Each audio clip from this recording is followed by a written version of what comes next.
in what ways can garden programs partner with their community to secure the supplies that they need? I can start us off on that. I think to begin with, I just want to look at like how we define this from Kids Gardening. We define it kind of into 4 buckets of things that we talk about when we talk about fundraising. We usually have like a donation bucket, and that can be donation of supplies or funding, time. Donations fit in there. Then we have another bucket where we put sponsorships, which are also generally donations with usually some kind of expectation of recognition for the person who sponsors. Another bucket is grant funding, which we've done a lot of through Kids Gardening, but I know we don't have time to dive too deep into that today. And then also fundraisers are kind of the 4 buckets when I think of it. But I think when I get this question, I kind of was going to draw from my own experience. As Sarah mentioned, I have been helping with my kids' school garden for the last 9 years and been on the PTO. So just to draw from and I've spent a lot of time the last 9 years fundraising for all sorts of things, not just the garden, but all sorts of things. It feels like a major part of my last decade, actually. And so just to kind of share like what we found, or what I've really focused on all this time, is just the importance of connections, personal connections, and how important that is with fundraising from your community. And generally, I kind of look at it in two chunks. The first is the people that are inherently invested in your program. They're there because they are related to the kids or connected to the kids. So it's family, friends, people that are right next to the school. Those are kind of like the group that we focus on the most because they're right there, and it's kind of an easy way to make connections. And that next loop is kind of to spread out beyond that to the community. And then you have to make those connections. You have to look and see where those connections are at. So there's some connections that are just already there for you and they make sense and they're already there. And then there's the other ones that you actually have to build, initiate potentially, and nurture a little bit more.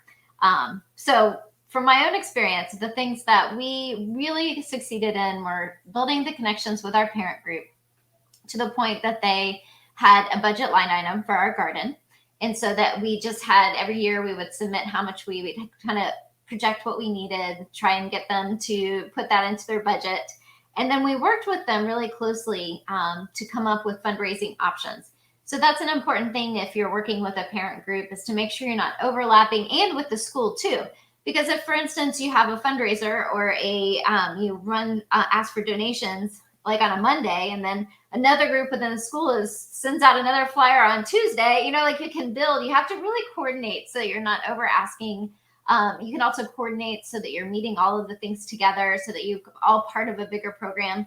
And for example, what we put in place with our garden program is we had 2 fundraisers each year that were kind of specifically dedicated or connected to the garden program. So one was called the 100 coins for 100 days. So we already celebrated the 100th day of school.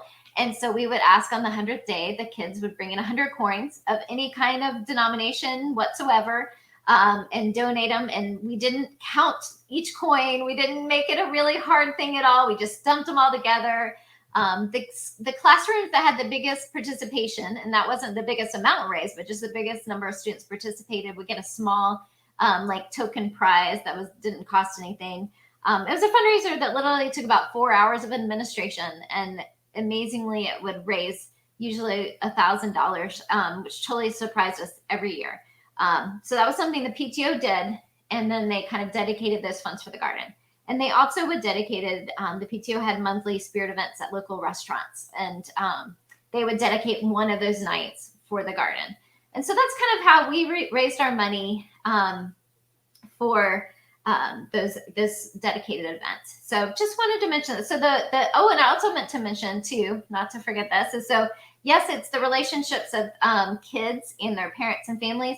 Our school also made a lot of connections by friends and families of the teachers too, and the staff that worked at the school. So I just want to make that mention too. So don't just look at the friends and families of the kids, but also remember that all the teachers are very invested in your success too, and they may have connections that are beyond the local area to bring in, but still within that same small circle. So just sharing from our own experience where we found the most success.